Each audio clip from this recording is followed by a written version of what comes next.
Folks, welcome to Clash of the Podcast. This is episode 183, going strong like we always do. I am Conrad Cushman, representing Everything Pro Wrestling. Beside me is Sean Hubbard, representing HW Weekly. You can find him at HW Weekly if you're looking for his thoughts. I am at EPW Show if you're looking for my thoughts.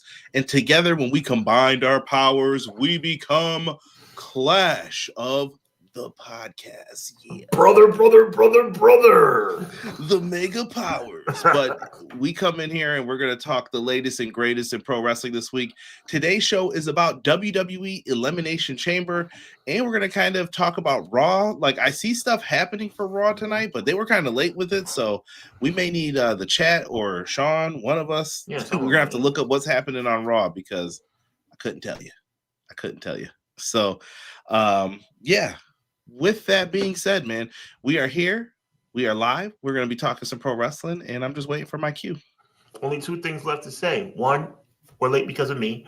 Sorry. And two, Conrad, my brother from another mother, please do me a solid and drop that thing.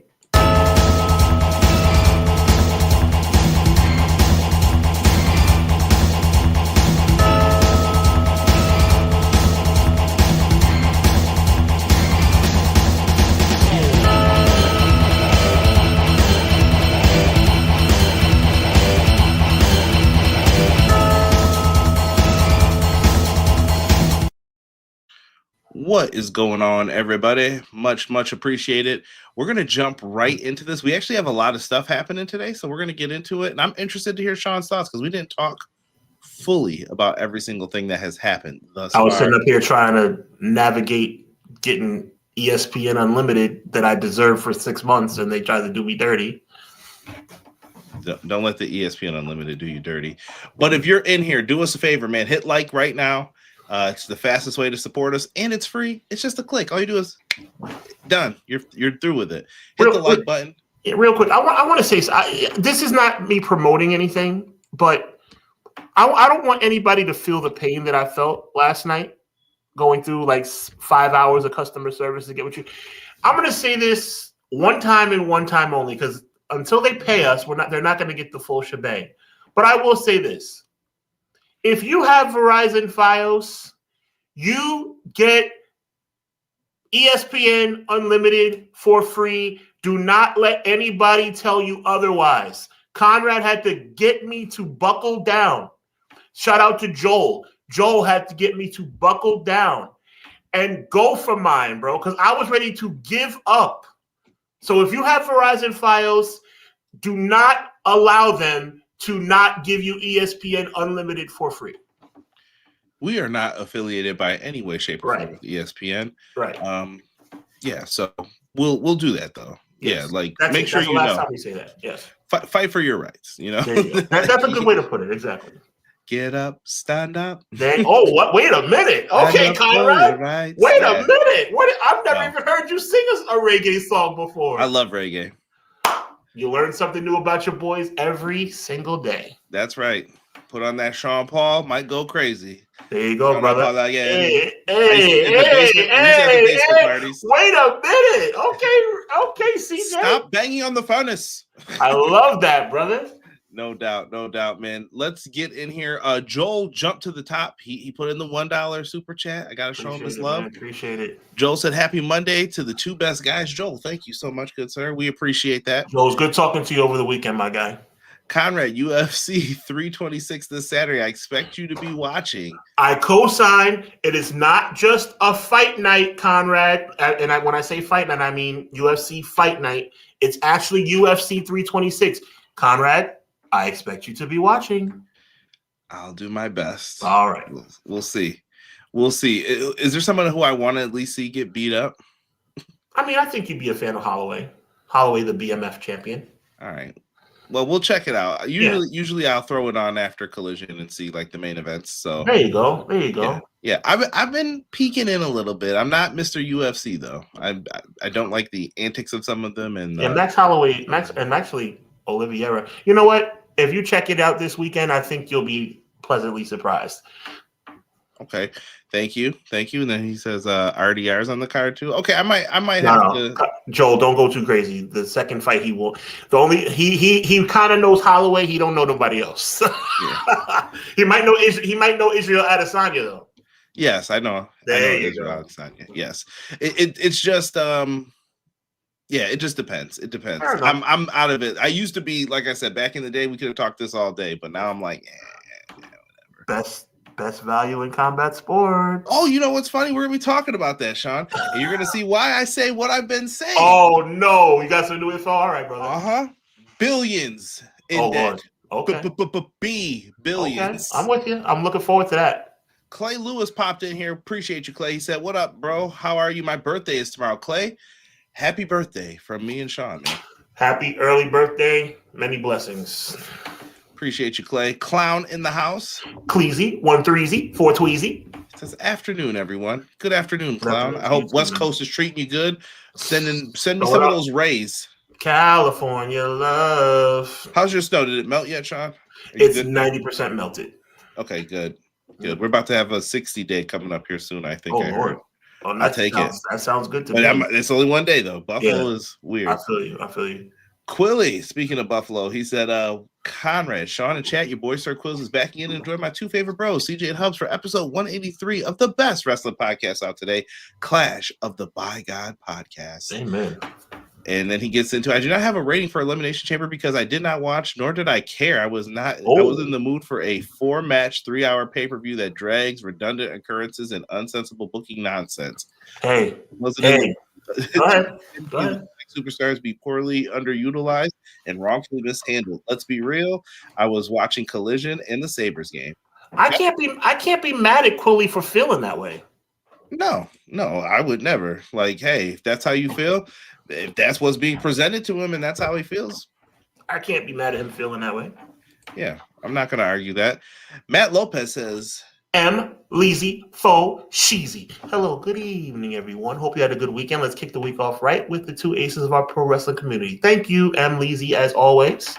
He goes on to say, I will say the chamber was okay. Women's chamber good. I expect more from women's intercontinental champion. I expected, I should say, more from the women's intercontinental championship match. Punk and Balor match was the match of the night. Danhausen, oh boy, do I have thoughts about that. And men's chamber boring, except the last, except, I think you meant to say except the last few minutes. I agree. Yeah. Vinny. The only Vinny we like.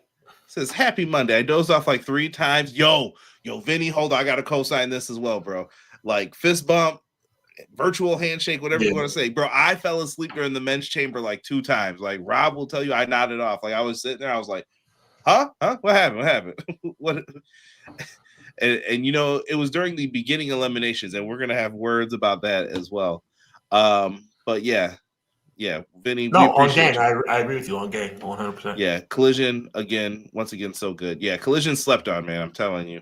McKinney said, once again, I'm here on a Monday to let y'all know a wise man can learn a lot from a foolish question than a foolish can learn from a wise answer. It's Clash of the Podcast. Let's get into it. I like it. Always like the nuggets. And I appreciate the posts on Instagram, McKinney. Very insightful. Some are funny. Some are insightful. Some make you think. I appreciate you. Always.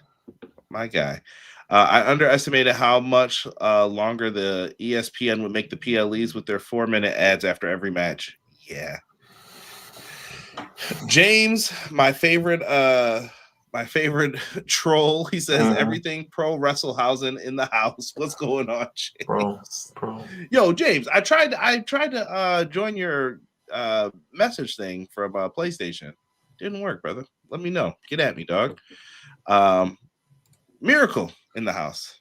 I'm searching for a miracle. Believe the impossible. What up, Miracle? He said, what up to my favorite podcast, Tag Team, Conrad and Sean. As always, looking forward to discussing some wrestling with you in the chat. Elimination Chamber was mid. 6-7. Mr. Iguana Danhausen, WrestleMania 42 main event. Cut it out. I know Emily's being sarcastic right now, just like we are, but because that's my boy, we know that Emily's being sarcastic right now, but WWE's just dumb enough to do some crap like that. You never know. T-Ferg said, "What's good, fellas? I hope everyone had a good weekend. In these crazy times, wrestling is needed as a temporary distraction. Can't wait for your thoughts on the Danhausen debut. You will get them, I promise you, sir." T-Ferg. Oh my God. Yes. With the rate of wrestlers getting hurt, I don't think we'll be seeing any type of hard-hitting matches till Mania. This card can't afford another loss. March is going to be super soft. I gave Elimination Chamber a 7.5. The women's IC match was mid. The Danhausen spot wasn't needed at all. Not just unneeded, McKinney. I love your take. Not just unneeded, but insulting. Insulting. That I put up a post on Instagram. It is as bad as the gobbledygooker. It is that bad. We will see. I'm waiting here to get into it. I'm looking at Miracle was disappointed about Javon and Trick weren't allowed to shine more in that match. I might have been dozing off if they did get a chance, so I can't say. Clay, what is good? How are you? My birthday is tomorrow. I'm getting lemon pepper chicken. You better have on them lemon pepper steppers too for that birthday.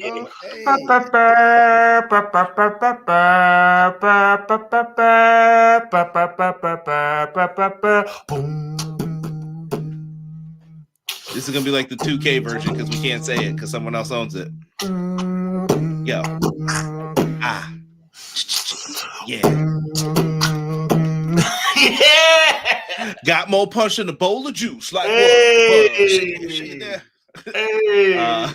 It's on the FAQ. You are affiliated with NWOP team, though. New world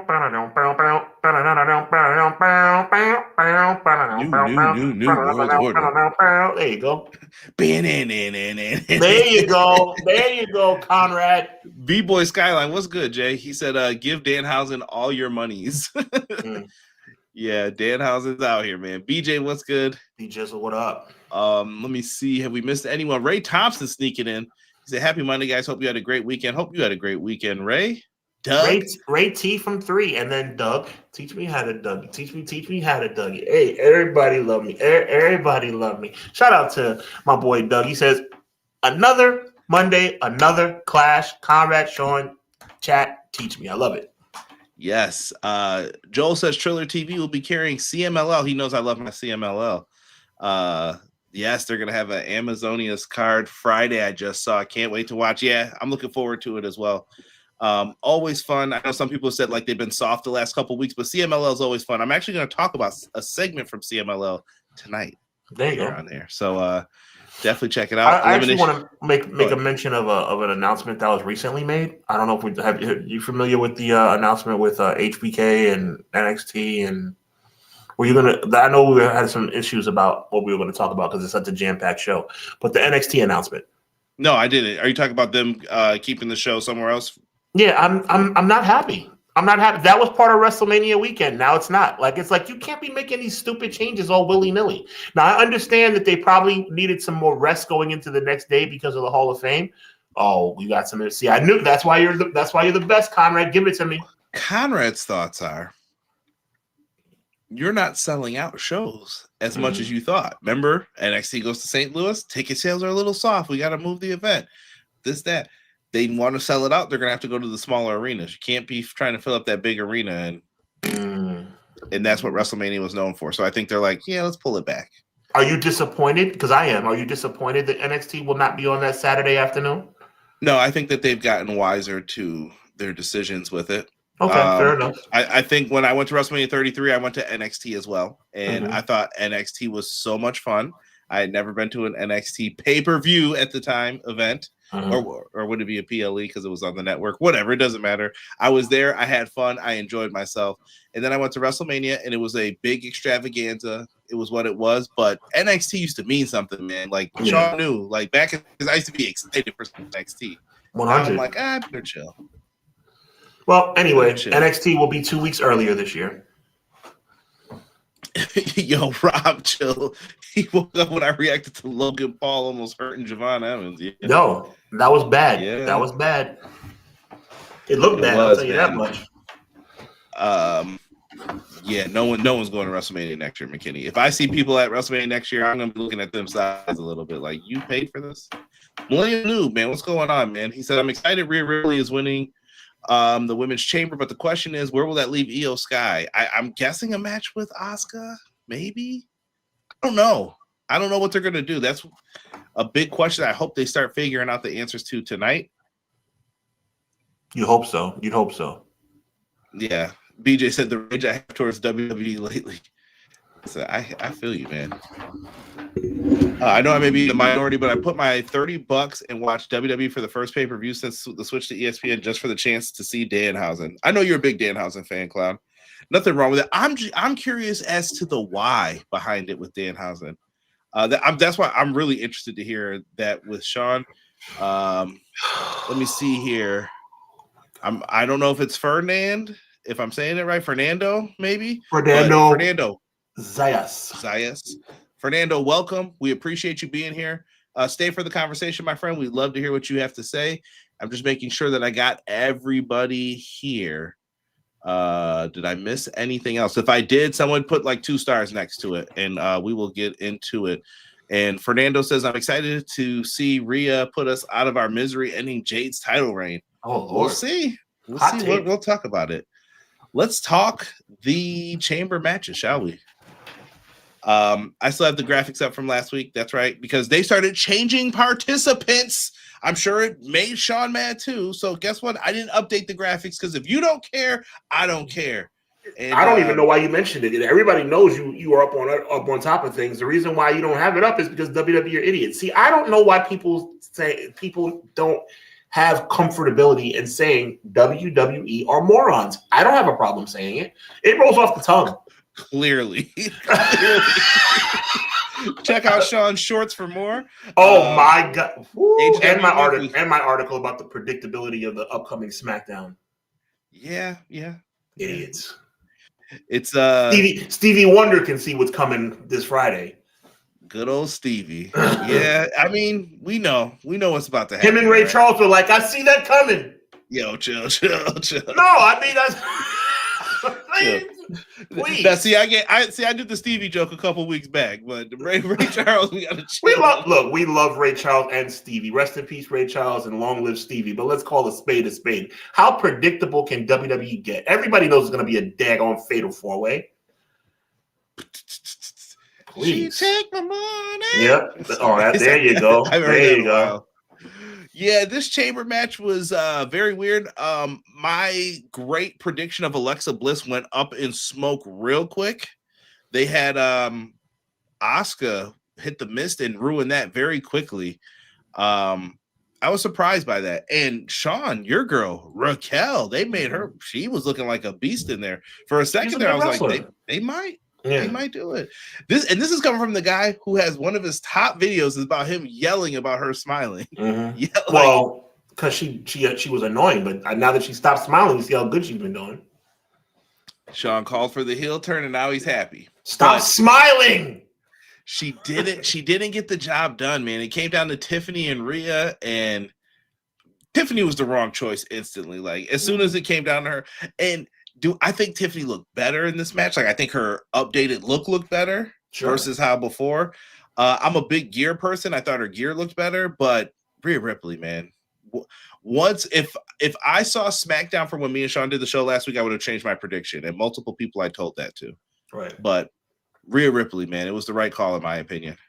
Look, there's not really much to talk about when it comes to the result. I actually predicted that Rhea would win. I believe you did as well, Conrad. No, I picked Alexa Bliss. Alexa, okay. I predicted Rhea not because I'm so smart. I predicted Rhea simply because Rhea Ripley's taking the place of Bianca Belair. It was supposed to be a movable force versus not Nia Jax, a movable force versus irresistible object. They're the tag champs. Yeah, God bless and God rest the soul of Gorilla Monsoon. And that's still what it's going to be. It's going to be just another immovable force. That's going to be Rhea Ripley versus Jade instead of Bianca versus Jade. Get well soon, Bianca. Yeah, we really needed her. Matt trying to add people to this now. I don't know if they're going to do that. Well, you know what it could be? It could be Sami Zayn versus Jey Uso. It could be. It might also. We'll talk. Yes, I have a theory. We're far from done tonight, guys. Yeah, Miracles that Tiffany's gear gave me Michelle McCool vibes. Yeah, the butterflies. Yeah, that makes sense. Yep. You're not enough. Where's Layla? That was my girl in that tag team right there. Layla was fire, bro. Yo, heat. Yeah, she was fired. Pristine young. No, she was fired. She was fired. Fired. No argument there. Layla was arguably the best looking woman in WWE in that time.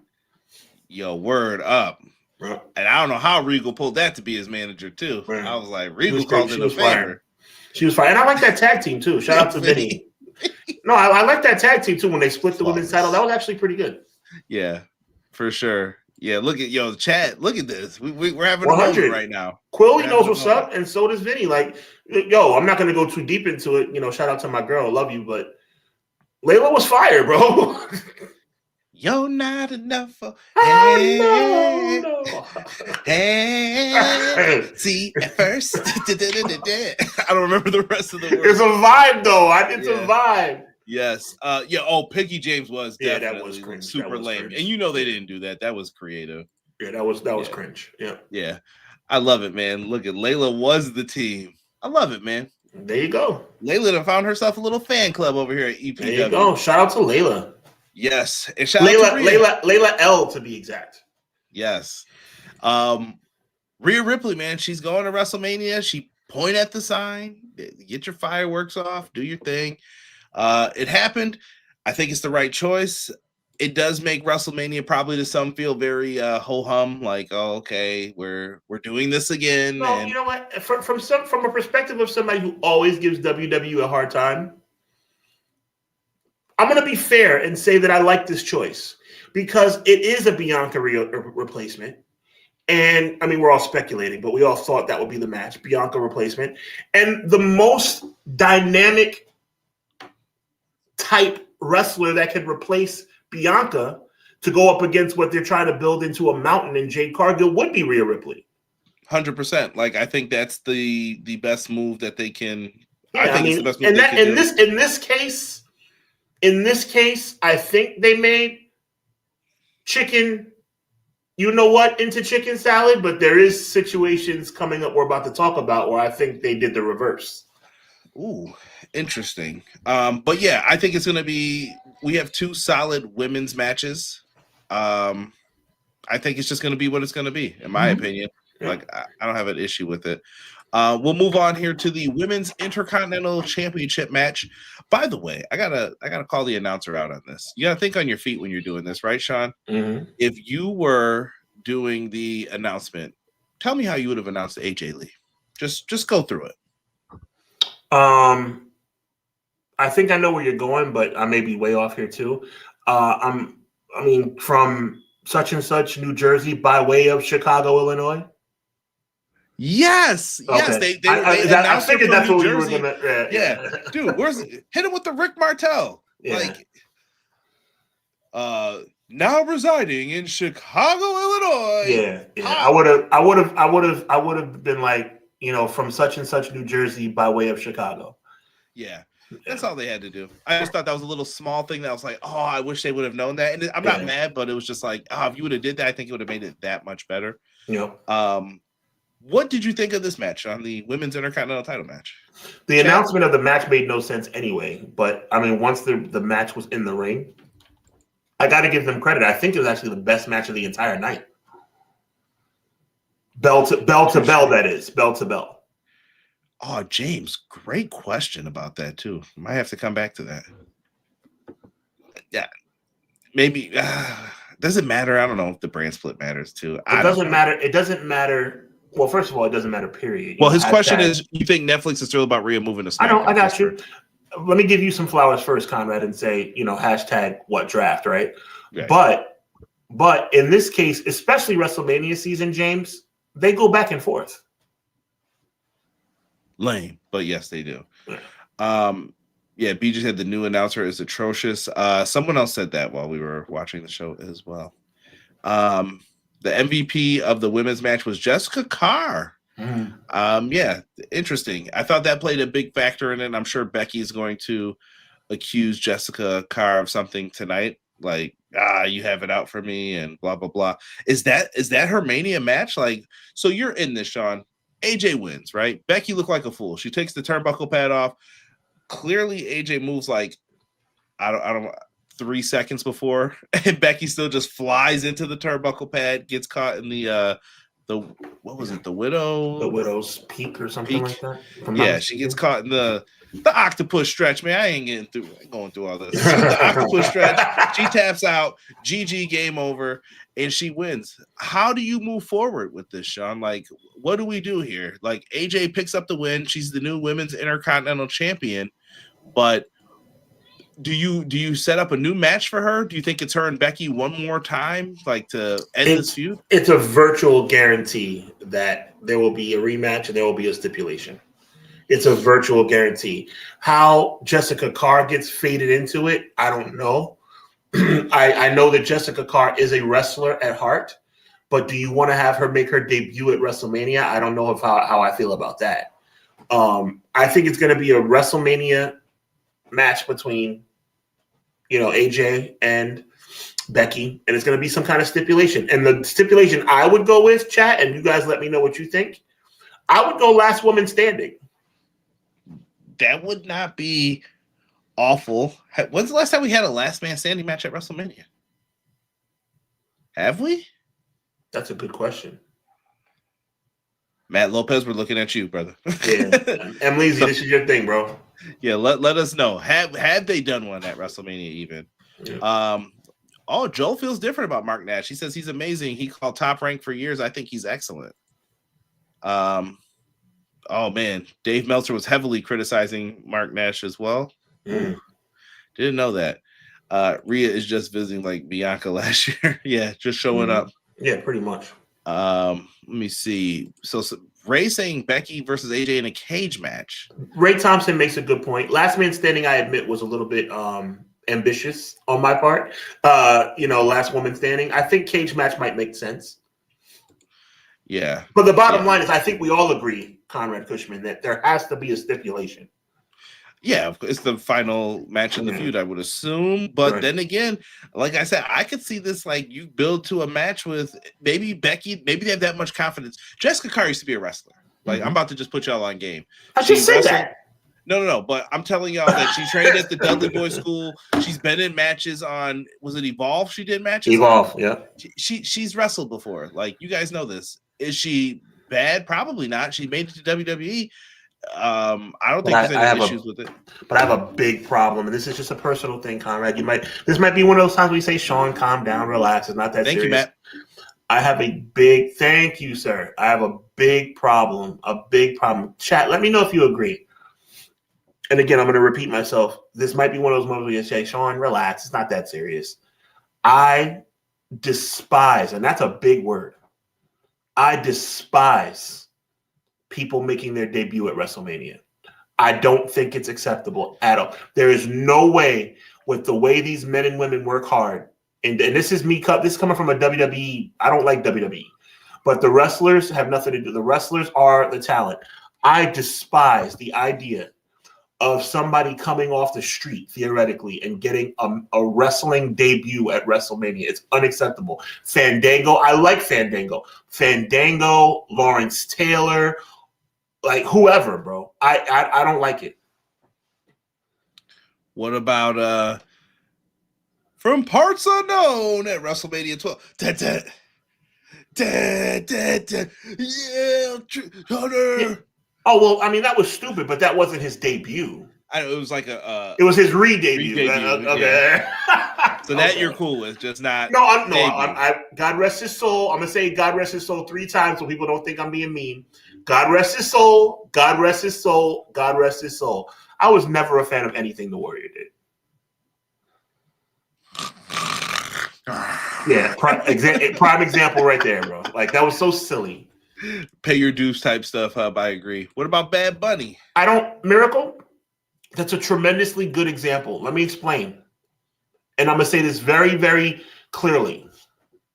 Bad Bunny did a great job. And Conrad, pay attention to this, my brother. Bad Bunny did a great job at WrestleMania 37. But the fact that he did a great job doesn't change the fact that I think nobody should make their debut at WrestleMania. Does that make any sense? 100% makes sense. Thank you, brother. It's a fair statement, I think. Ronda Rousey, another good example. She did. And as much as we make fun of Ronda Rousey did good at WrestleMania 34. 4. Oh my god, I almost said 6. Yeah, she did good. But that doesn't. I don't think she should have. I don't think anybody in the wrestling industry should have their. Think about this, Conrad. Let this wash over you, my brother.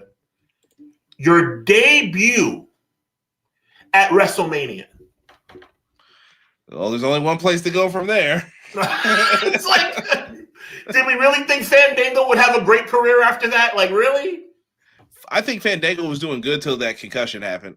Yeah, I think he was going to be Intercontinental Champion, but it didn't work out. And I think Ziggler would have been in the world title picture longer, but unfortunately, same thing happened to him. Mm-hmm. It was like concussion city after that for like multiple people. Yep. Bad time, but AJ Lee wins. I give her credit for that match too. She definitely got busted lip. I mean, I know people, it's not ballet, Conrad, but AJ went out there and she remembered what it was like to be in a singles match. So good for her. She is the new Intercontinental Champion. I hope they can tell an interesting story, and I hope she's around to tell an interesting story. That's my fear for a lot of this. Respect to AJ Lee because she is a married woman. So what I'm about to say, I mean with the utmost respect. How can you still look just as good and just the same as you did 11 years ago? God bless her. No, God bless her, man. That's insane, bro. You know what's crazy? She's probably one of those people that doesn't like her own theme either. Even though the fans love the theme, she's probably just like, oh, this song. I think she's a little bit more hardcore with her music than. Yeah, that's what I'm saying. Like, that song did not feel like it was it to her. Yeah. I'm just checking back in. People are bringing up Lawrence Taylor. Yo, I love the LT match. I'm not gonna lie. LT delivered more than I thought with Bam Bam. Again, it wasn't bad, but to me, it's like WrestleMania, and not even just WrestleMania. See, I love LT. He's the greatest giant of all time. But the main event of WrestleMania, for goodness sake, I know Shawn and Diesel were tight. I'm sure they were, because that would have been Kevin Nash's only main event. But then again, thank God it wasn't the main event because that powerbomb was atrocious. Well, it depends on who you believe. Guys. Look it up. Who you believe with why it was. Touche. Someone wanted to over-rotate to make him look bad. That was bad. I was like, it was so bad you didn't think the match was over. Like, there's no way he's going to kick out of this. I kind of believe Nash's theory, though. Like, Shawn could make anything look good, and then all of a sudden you didn't know how to do the powerbomb that night? Yeah, it was weird. Maybe he was tight because he wasn't the main event. Maybe. He could have been, and he probably was like, where's Pamela Anderson? She's supposed to be out here with me. And she came out with Big Daddy Cool. Touche. At least the part-timers have the star power to justify. That is true. Yes. It's just sometimes we're going to be like, where's the championship, though, too? Mm-hmm. AJ Lee is one of one. Hey, yo. I love the quote. I just don't know where it came from, McKinney. Like, I love the quote, but, like, it was so random. Yeah. And you're right, by the way. You're right. Just add God in there first. But but it was so random. Didn't Big E debut at Mania? I don't know if he debuted. I remember Big E from NXT, but I was watching NXT back then. So Big E debuted in Big E was NXT. He was definitely a manager too. Oh, okay. Maybe that might be the first time you saw him, but yeah, he was around though. Yeah, he was around for sure. I love after on the show, like the post show, they had it where Big E was talking about like, yeah, remember who was in your corner last time you won that title in Chicago? She's like, it was you, Big E. You were in my corner when I faced. And I low-key think that AJ and CM Punk really love Big E. I really do. Yeah, delayed grass was good. Appreciate you. Yeah, he probably did that because they weren't in the main event for sure. Oh, you asked how AJ Lee looked good. No. I was just laughing at what you wrote. Oh, okay. No. You know what, bro? You know what? I don't think you got that, Conrad. I asked the question, how does AJ look so good after all these years? Oh, no. And then I put together what he said. Yeah. Okay, McKinney. Okay, I cannot repeat it in case there are children around you while you're listening to this. But okay, McKinney. I think I agree with you, brother. Come to YouTube at the 34-minute mark, and you can scroll up and see what McKinney said. Come to YouTube at the 34-minute mark to find out the answer of why AJ Lee still looks so good 11 years later. Freak in the morning, freak in the evening. Oh, right. Wait a minute. Wait, Adina Howard? What the heck are we doing? and there's other songs, too, but we won't get into that. let's see. Delay Gratz, what's good? He said Elimination Chamber was an okay show on my new WWE scale. See? Yeah, when you start doing that. I like that. I've accepted that you get 4 slow matches in 3 hours and big, long, epic intros and tons of ads. That's just WWE right now. It really is. It really is. Yeah. I need you guys to let me know what I'm in store for because next. Oh, God, that's a good point, Vinny. The post show was better than the real show. I'm not going to reveal where I've been watching WWE PLEs the last 4 months. All right. But I will reveal that starting at WrestleMania, it'll be my WrestleMania debut. I will be watching on ESPN, and I want to ask you guys, you, Conrad, or whoever else, what am I in store for as it relates to ads? It's going to be a lot? Yes. Wow. Okay. Yeah. In between each match, get ready for dude wipes. Each match? Yes. Get ready for dude wipes, Slim Jims, probably Kraft macaroni and cheese, whatever else. No, real talk, though? Seriously? AutoZone. Get in the zone, AutoZone. No, bro. Skittles. No, listen, bro. In between each match, taste the rainbow. Yo, that's terrible. Here comes the next ad. Yeah, that's terrible. No interviews. No. Oh, that's terrible. That's terrible. You know what wasn't terrible? CM Punk versus Finn Balor. They had themselves another World Heavyweight Championship match. Vinny, I see you. My God, keep going, Conrad. They put on another World Heavyweight Championship match, and I must say that this one also I thought was pretty good. And this is from somebody who it's like, listen, I haven't been feeling CM Punk lately. I got to keep it a stack, man. He delivered though tonight. I thought the Finn Balor coming out to his old entrance music pretty sweet, and then CM Punk coming out to the old. They even got the announcer from the Chicago Bulls. That was dope. I'm not gonna lie. Very cool idea. I thought it was very disrespectful. Now, I dare someone to defend this bull. I'll start cussing probably tonight. I hate when they don't acknowledge stuff that happened in other places. CM Punk's first match in the United Center. If you meaning like he's been in this camera now. Meaning like he's been in the Allstate Arena a million times. Is that what you mean? Not even that. He wrestled Collision. The first Collision was there. Oh, right. What are we talking about? So well, that's first. Okay, well, WWE doesn't acknowledge the competition. And then people, how come I'm not in AEW's book? That's why, because they do stuff like that. You don't acknowledge us, we don't acknowledge you. Then, right? How come you won't let so and so come over? Because you do stuff like this. This is petty. This is foolish. But it's their company, so do what you want. CM Punk came out. I thought it was really good. He had his jacket on, repping Larry, and he had on the Chicago Blackhawks gear. Punk was flying through the air. I don't know if it's just me, but do them turnbuckle pads look bigger? George the Animal Steel, man, he got a full meal out of that. They look bigger, yes. That's what she said, by the way. The full meal or bigger?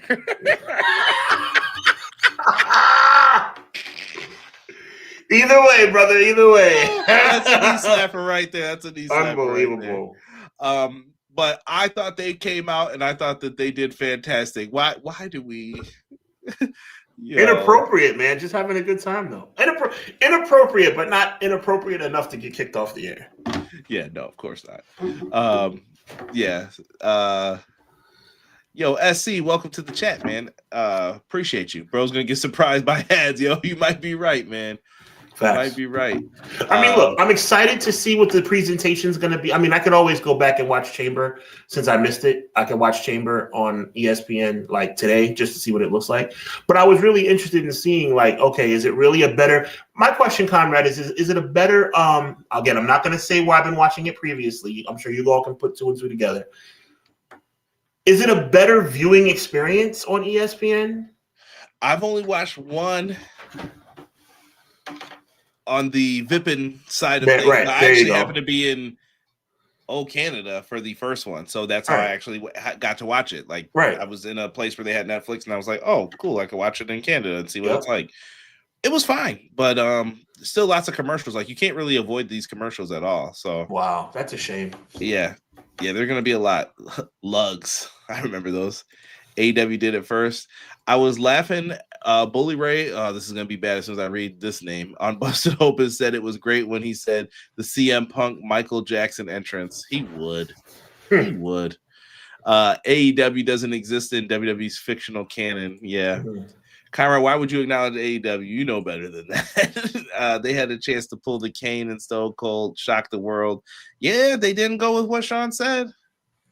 Yeah, for sure. George the Animal Steel looking at those turnbuckle pads with a drooling. I would agree. Yo, word up. Ram Trucks, TKO sponsor. Yeah, Sean's gonna know, man. He'll know all those sponsors as soon as it's done. You're gonna remember it. WrestleMania, don't forget. Cinnamon Toast Crunch sponsored match. Rey Mysterio beats his son Dominic. That's a shame, bro. That's a shame because it really. I see Vinny's comment. It's almost like it doesn't feel like a PLE or pay-per-view. I remember back in the day, bro, and not that far back in the day. Everybody knows we're old. Okay, we're both in our late 30s. Just leave us alone, right? But at the end of the day, even 10 years ago, bro, no commercials, interviews in between matches, video packages. That's what pay-per-view is supposed to be. Like, it's ridiculous now, bro. That's what you paid the money for, but now that they've lowered the cost, someone else is eating the cost, and it's whoever's getting the ads. I know you're the businessman, Conrad. I know. I'm sorry to be that guy. Can I say my favorite spot in this match? And I don't know if you agree with this. Bro, when Finn Balor, number one, CM Punk's face looked like hamburger meat after this. I don't know if you guys saw him on the post. I was like, dude, this dude looks like he got stomped out with the Timbs. Like, he looked horrid. Like, he looked like he was in a war. But Finn Balor went to do the double knee stomp, and CM Punk turned, and, like, this is going to be weird to describe, but they, like, their legs interlocked, and then they rolled through, and CM Punk put him in the sharpshooter. I thought that should have been the finish. That was super dope. I was like, bro, if you don't pull it off, go to what you did. But if you pulled that off the way that they did, I was like, that's the finish, bro. That's the finish. Tap out. I would have tapped right there and been like, that's it. That's perfect. Right. I would have pulled, as my guy MVP calls it, you pull an audible. Like, that's the end of the match, dog. But that's just me. That counter into the sharpshooter was epic. Yeah. Really good. I thought this match was the match of the night for me, hands down. Okay, you'll give it the match of the night. I'll give it to Becky and AJ, but I mean, CM Punk and Finn certainly did not disappoint. Yeah, no, not at all. Minus my guy Punk's. I don't know what happened to his trunks right there. They were looking weird though. It was props to him for not touching them though, because some people will like pick out the wedgies and all that stuff, and then the rest of the match he was just like, professional told me always leave it alone, just let it stay the way it is and focus on the fight, because that's what would really happen. AJ came out and they celebrated together. Chicago got what they wanted. CM Punk's probably like pointing up to Chris Chelios. I don't think he was pointing anywhere, brother. Well, there might have been a taunt to Roman. Roman had something to say about his cardio though. He certainly did. I love the little internet beef. I thought it was interesting. James said the sharpshooter spot was excellent. Say that 10 times fast. The sharpshooter spot was excellent. The sharpshooter spot was excellent?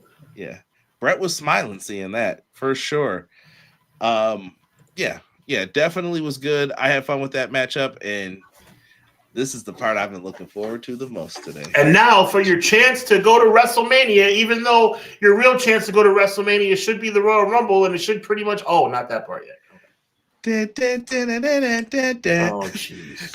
This storyline started with a box being delivered to WWE do not open until this date, the date of the Elimination Chamber.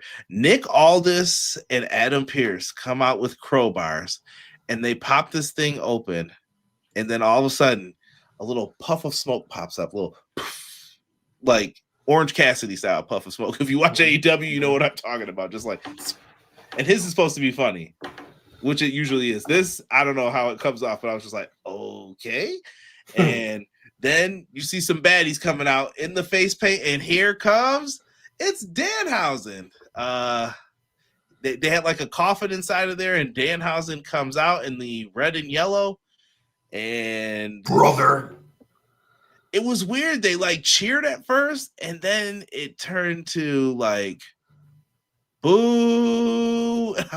And listen, we had a friend who went to the show. Good friend Malik. Shout out to Malik. He's been on the pod. Sean, he was not impressed, and you could hear people behind him and his friends, and this guy was yelling, No. They were mad, Sean. Now, I need the HW Weekly Sean Hubbard esteemed analysis on this, because you brought up the gobbledygooker, you brought up some people have brought up the Shockmaster. I don't know if it's that bad, but this was what you want me to do is not go on a rant. You want me to actually give my journalistic analysis. Of course, at first, and then we'll get to the rant part if there is one. But yes, what did you think of this in total? Like when you watched it, chat, same thing for you. And I would love to hear why you guys think it's not working and it didn't work. This was insulting. It was insulting to the fans. It was insulting to people who were really paying their hard-earned money to see this show. You build this thing up weeks in advance to make it seem like there's a special attraction coming to World Wrestling Entertainment. This is WrestleMania season. The odds are that you're hoping there's going to be somebody that's going to seriously contribute to WrestleMania. For those that don't know, I was very, very, very young, too young to have watched the show live, but I watched it many times years later. WWE teased a tremendously large egg. My guy Derek, I see you. A tremendously large egg that would be cracking at the Survivor Series, and it was part of the event, just as much as the Hulkamaniacs versus the Natural Disasters, just as much as the Ultimate Warriors versus the Perfect Team. It was part of the show, and that was going to be an element of the show that made people tune in.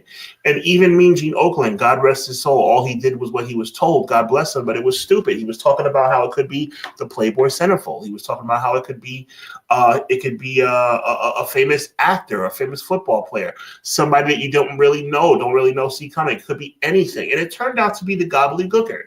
For those of you who don't know who the gobbledygooker is, the gobbledygooker was a professional wrestler. Where it's still debatable who it was. I think there is some rumor about who it was. But either way, it was a professional wrestler dressed in a really quirky chicken / turkey suit. And, he and, the gobbledygooker and Mean Gene Okerlund danced in the ring for about 2 minutes. And Roddy Piper and Gorilla Monsoon tried to hype it up to the viewing audience as best they possibly could. The crowd was completely disenchanted. And it reminded me of the same thing 36 years later.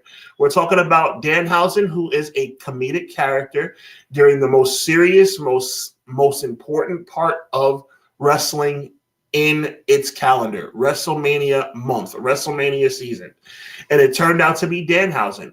How could you not be disappointed?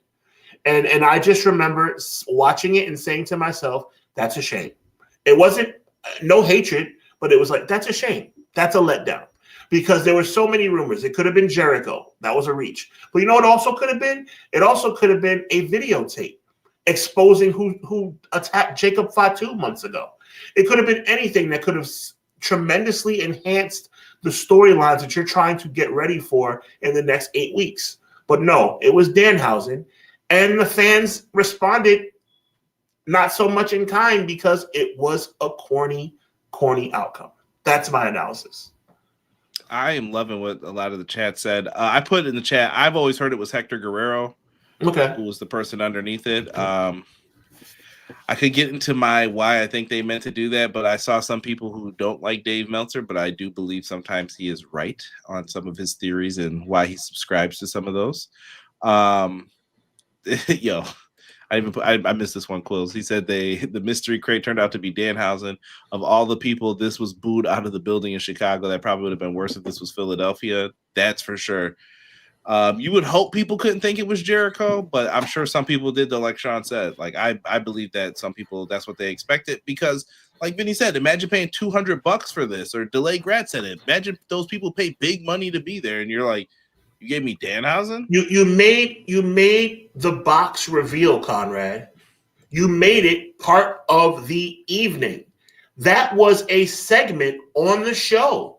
How could you create a segment on the show to do this box reveal and it not be something epic? Danhausen is not a reveal that's going to move any kind of needle.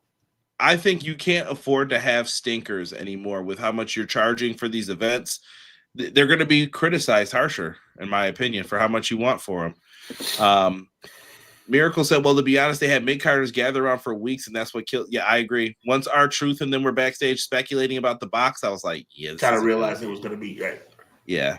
Imagine they pair Johnny Gargano with Danhausen. Might help. To be fair, BJ said if they let Danhausen be introduced in a more creative way, he could have been a big money gainer for Mania. Maybe not for a competitive match, but for entertainment purposes. He should have kind of – I thought how AEW debuted him was smart. Like, he got pulled out from under the ring. He does the curse, punches someone in the groin, and then leaves. Like, Danhausen is a comedy act. He is it bad to say a meme wrestler? I don't know. He's a mascot for like the company. Not saying that he can't win a championship or do something. He could go in there and definitely do it. Sean, does he wind up in NXT to you? Like, is he better off in NXT? Is this going to be like we should probably send this guy to AAA? Square peg, round hole as far as the main roster. Square peg, round hole. He has to end up back in NXT because it's not going to work. I don't think any fan base in the United States of America, and I know that's 50 states, I don't think there's any fan base in the United States of America that are going to get excited about Danhausen after the way he was debuted on Saturday night. He said, I know Terry just sounds better. Terry Funk, you pulled that out. He would have been like, I got to go take care of my horses, brother. Oh. Survivor Series 90 is exciting. Man, they had Undertaker shook, he said, before his debut. He was like, I thought it was going to be Eggman or something. I believe it. He was probably afraid. Like, I hope that's not me coming out that egg. And for those of you who don't know, and I'm a little bit of a nerd in this regard, that's why I do know, because I do my research. It was rumored back in 1990 when they were having some contract disputes that egg would be Ric Flair. Could you imagine him just popping out like? I mean, can you imagine? With a tear in my eye. Could you imagine? Now he ended up coming about 6 months later. So this was 6 months. Yeah. So I mean, maybe 8 months later, August of 1991. There was think about this, Conrad. Think about this, chat. In 1990, Ric Flair in his prime. That egg. It was rumored it would be Ric Flair, and it turned out to be the gobbledygooker. Can you imagine? Damn. Can you imagine? Crazy. Danhausen has parlayed his comedy act for a big payday in WWE. He'll do well in NXT and AAA for sure. SmackDown has Truth. Raw gets Danhausen. Not bad, James. I think Fightful said Danhausen is going to be on Raw tonight. That's what I have heard as well. They pass him back and forth between Raw and SmackDown, annoying the GMs before they've had enough and make him NXT's problem.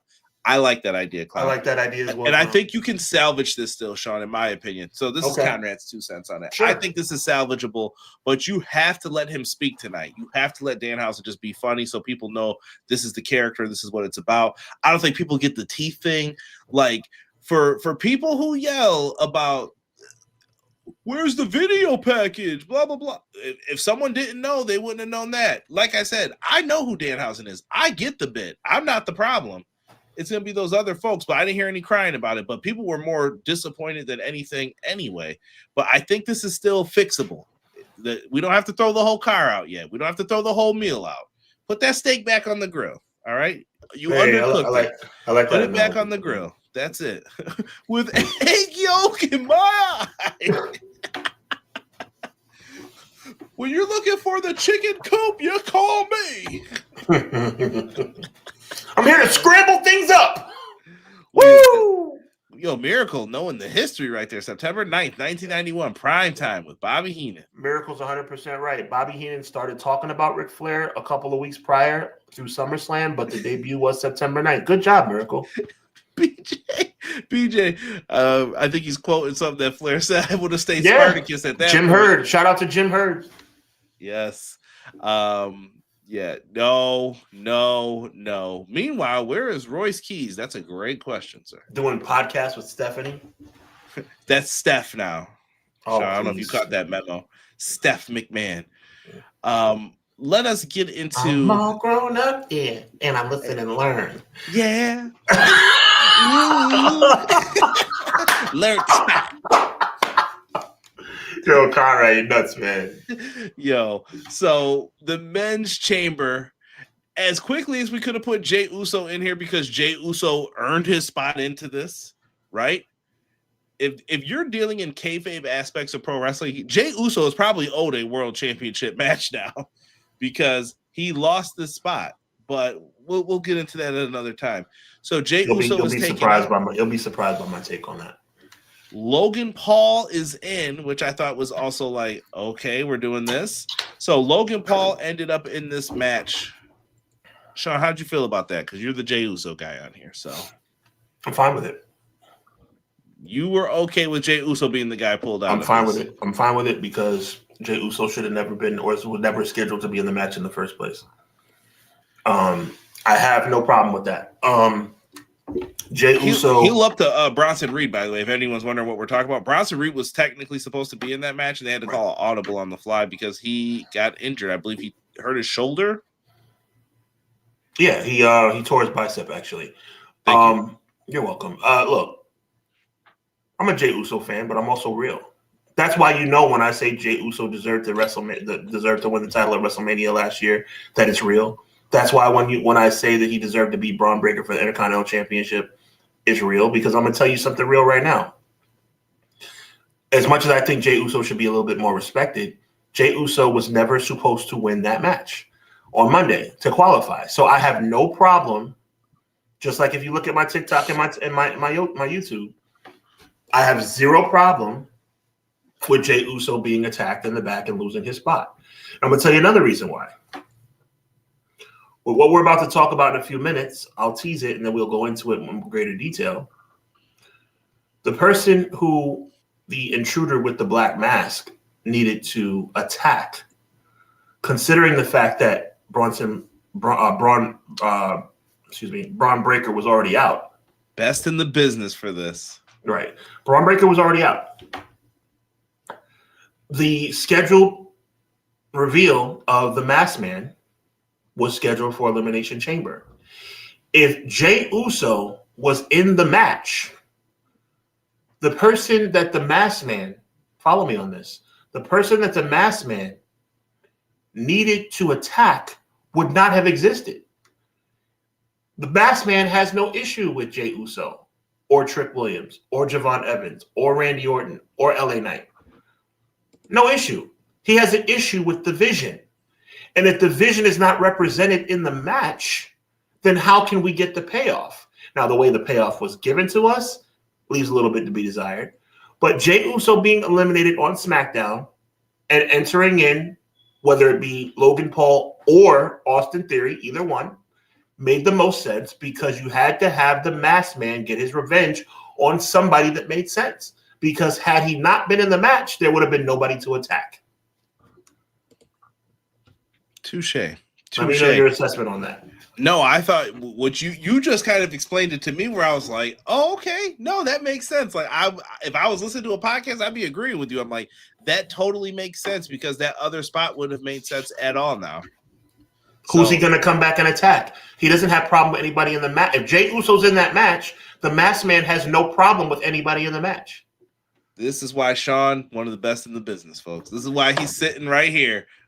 Like I'm telling you, that was great. I'm gonna be fair, Conrad. I don't like WWE, but in this situation, they did what they had to do to make it work. When Bronson Reed went down, they had to throw an audible out there to make sure that the Masked Man had somebody to attack.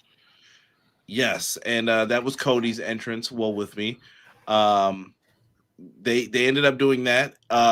People in the chat seemed that they were more upset. So they were like, Breaker was technically supposed to be in it. Then Bronson got hurt. Listen, the Vision's cursed, y'all. Like, I don't know what else to tell you. Facts. Like this storyline is cooked and they need to figure you have dug a hole and there's two people left and you need to dig yourself up out of the hole. The problem is, once again, Austin Theory gets left behind. Heyman's got his beeline right where he could go. We saw him out last week. He's looking for a WrestleMania opponent. Paul Heyman go right back with Brock and be fine. Yeah, he has Brock, but we also saw him. We didn't talk about this earlier. We also saw somebody that had his silhouette standing in the shadows when CM Punk was doing his entrance. You didn't see that. You didn't hear that, did you? Mm-mm. Go back, chat. I challenge you, Conrad. I challenge you. Go back and watch CM Punk's entrance when he is standing in the back after he leaves his dressing room, and when he's standing waiting for his actual music to hit after the Chicago Bulls music. The camera pans out, giving a little bit of a wider view. And in the distance, in the shadows, you see a silhouette of a man that looks a lot like Paul Heyman watching CM Punk before he comes to the ring. Interesting. Let me know, chat, if anybody else saw that. Yeah, please let me know if anyone else saw the same thing. Yo, TL, what is good, man? Haven't seen you in here in a minute, man. Whoever Brock Lesnar faces later on, we need the Beast Incarnate, not the Brockmaster. Just make Paul, in theory, make them the tag team champions. They might end up doing that. But to Sean's astute point, they did a fake out who the guy was when people grabbed him to lead to the real masked man coming in, hitting a curb stomp. It's Seth Rollins. Shockaroo. BJ's in here talking about it right now, and he said, can we talk about how lazy and stupid the booking switches were? If Bronson was that dominant, it works, but Logan Paul, shouldn't he have just had Danhausen debut there at that point? Also, my reaction to the Masked Man revealed, they're acting like it was so impossible to be Rollins, but like we all knew exactly who else could it be when it came to that story. Facts. I don't know. People love a mystery, I guess, and maybe, I don't know, you're giving people an opportunity to let their minds run wild sometimes, which is good and bad in the world of pro wrestling, especially with fans, us as well. But yeah, they ended up doing all of that. I wish I don't know. How did you feel about Logan Paul in this, Sean? Like, did he, like, what you said made sense, but I still feel like they went with what they were going to do with Bronson. Logan Paul still needs to polish himself a little bit more. That could have been a catastrophic injury for Javon Evans. I'm glad he walked away, but that was pretty rough. And LA Knight has really got to improve, or take that blind jump backwards onto the rope out of his repertoire. And by the way, Conrad, I just sent you something. Oh, okay. Let me see here. Email. Okay. I am checking it out. Staying on to this though. Mm-hmm. So basically Logan Paul eliminates everybody in this. He had a good match except for the botch with Javon Evans. Yeah, Seth is the reason he gets out, and then we're down to Cody and Randy basically. So everyone else is out, and let's, you know what, before we get to that, let's stay on LA Knight for a second. So sure. If you're him, do you feel defeated? Like, do you think that's what happened with him, like missing, and he was just like, dude, I just feel defeated. Like, I don't know. Or it's over. It's over. I mean, I don't see anywhere. The only thing that's going to save his WrestleMania is if he's the one to challenge Brock Lesnar, and we all know it's probably going to be Obafemi.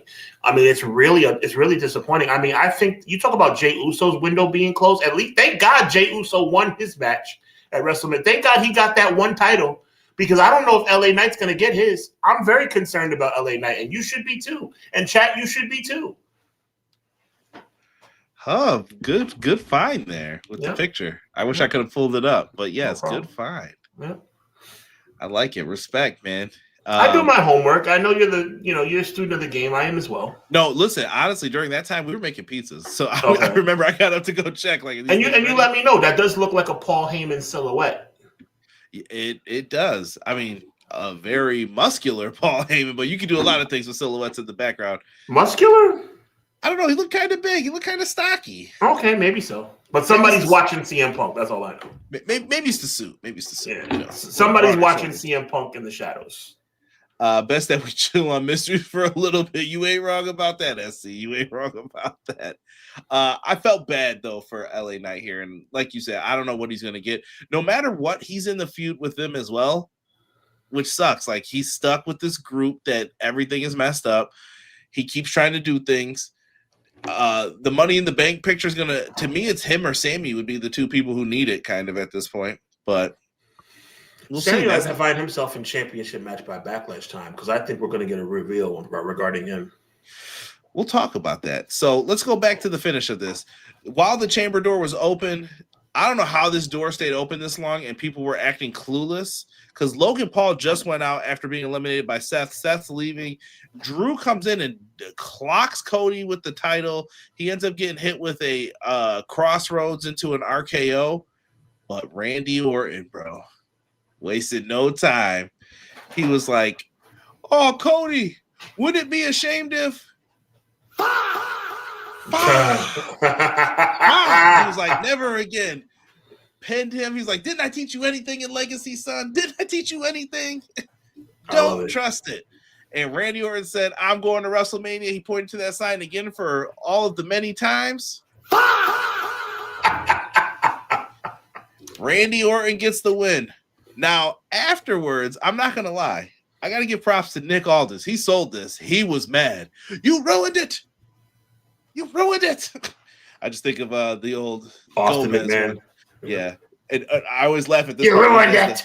You ruined it. When he throws the fist is what? Yeah. like he was going to do something.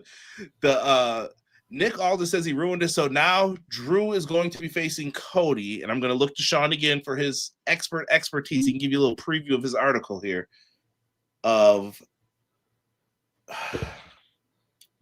Basically, if Cody wins, he's going to be added to, or no, is it for the championship or is he added to the main event? It's for the championship. I got you, Conrad. If you go to hwweekly.com, you'll see the whole article, but I'll give you a little bit of a preview. It's about a 2-minute read. It's going to make your night because it's going to break down exactly the way the WrestleMania main event's going to play out for night one. Nick Aldis was upset with Drew McIntyre for interfering in the match. We all saw that on the post show. It was announced that Drew McIntyre would be forced to defend the Undisputed Championship, which is very disputed, by the way, but I digress, against Cody Rhodes on SmackDown this coming Friday. Thank you, Conrad. I appreciate you. So at the end of the day, you're going to have a situation where they're going to face each other on SmackDown. My prediction is not even that brilliant of a prediction. It's just common sense because WWE is that predictable. You're going to have a situation where Jacob Fatu is going to interfere in the match. The match is either going to end in a disqualification or a no contest. Cody Rhodes will once again be screwed because QB1 not getting a fair shake after his 87th opportunity. Drew McIntyre is going to remain champion. And Drew McIntyre is going to think that he's going to only have to worry about Randy Orton going into WrestleMania. Unfortunately, Nick Aldis is going to come out. Unfortunately for Drew, that is. Because I like Jacob Fatu, by the way. But he's going to announce that since Jacob Fatu wants to be bothered and interfere, Jacob Fatu is going to be added. And because Cody got screwed, Cody Rhodes will, again, for the 5th time, be added. And it's going to be, at WrestleMania, Drew McIntyre defending the WWE Championship against Randy Orton, the Chamber winner, Cody Rhodes, the guy who never gets a fair shake, even though he has 27 opportunities, and Jacob Fatu, the man who has the biggest issue of all with Drew McIntyre. It's very easy to figure out. The writing is on the wall. It doesn't take a rocket scientist to see it. That's exactly what's going to happen on Friday. I don't know if they're going to make that match on the spot as soon as Jacob Fatu interferes. It may take a week or so. It may be on the spot. But by the time we get to April 17th, it will be a fatal 4-way for the World Championship on SmackDown. Interesting. Matt says that we can see this. He said, I can see a 4-way, but I also think Sammy and Aleister Black are going to be involved as well. Aleister Black does not scream like he belongs in this, though. Sammy, I can understand, but maybe if you so your prediction is Sammy is the attacker on Jacob Fatu. My prediction is that Sammy will eventually be revealed as the person who attacked Jacob Fatu, and more importantly, as it relates to the storyline that we can have going into Mania, I think it's going to be revealed that he was the one who attacked Jey Uso as well. I think that you can also put this back to his love or hatred for the bloodline. You know, Conrad, and we're going to get into the bloodline thing too. I would love to take credit, Conrad, for being this analytical genius that deciphers and dissects WWE storylines from a mile away and figures these things out. I would love to be that guy. And I would love to sit here next Monday when it is a fatal 4-way announced and say, hey, I told you so. But I want to be honest with you, Conrad, and I want to be honest with the chat too. I get no satisfaction in being right about this because it is baby elementary school storyline writing. Anybody who pays halfway attention sees this coming from a mile away. a mile away. This fatal four-way has been in the works all this time. And Randy Orton being the Elimination Chamber winner, that's fantastic. I'm happy for him. But Randy Orton's not going to win the title at WrestleMania. He's not. Cody Rhodes will once again be WWE World Champion. And to me, that's not right. I have nothing against Cody Rhodes. I think Cody Rhodes is a tremendous wrestling talent. But the way WWE has booked him has been a complete shame. And I promise you, I guarantee you, give it some more time. The fans are going to start turning on him. I'm telling you. Yeah, I want to know what the original Mania plans were before they threw them out. You'll have to watch season 3 of Unreal to figure those out. It'll be interesting. I will take back the hatred for this convoluted mess if it's the possibility that they bring by the scramble match. I love that match. I want to ask, and then Conrad, please go. I want to ask the chat simply yes or no. Do you think my prediction is accurate? Do you think the WWE title match on Friday is going to lead to Jacob Fatu interfering and eventually lead to a fatal four-way at WrestleMania? Do you agree, yes or no? Yes, I'm saying that now. Okay. I agree with that fully. But to me, what Matt brought up is also true. I think the problem with the Elimination Chamber pay-per-view is the same thing that we had with Hell in a Cell, Sean. Mm-hmm. You cannot just dust this thing off because it's February, so it's time for the Chamber. I understand it. I get it. I understand it looks like a toy. They've made it safer. You know what I mean? Like, it's got the WWE logo up at the top. The lights are on it now. It looks all fancy. It's lost its grit. But I think that maybe this would have been the time, instead of a four-way match at WrestleMania, maybe this was the time we're going to do an Elimination Chamber match at WrestleMania. Star-studded with the top people on this brand in the chamber, elimination style. Only one person can walk out as champion. That would be different, though. Okay. I mean, you got all the time in between commercials to tear down the stuff. I don't see what's the issue here. But I'm just saying, you have an opportunity to do that. And I think moving forward, we should get rid of the Elimination Chamber pay-per-view and wait till it's needed, until there is a time it's needed. I don't like the second chance after the Rumble. You're 100% correct. Yeah, don't waste the Royal Rumble and the feeling that used to come with it. Here, like, save that for another show that needs some like boost. Delayed grass. I disagree. It's honestly speaking, I think WrestleMania needs a boost. Honestly, looking at it, I do not feel excited about this currently.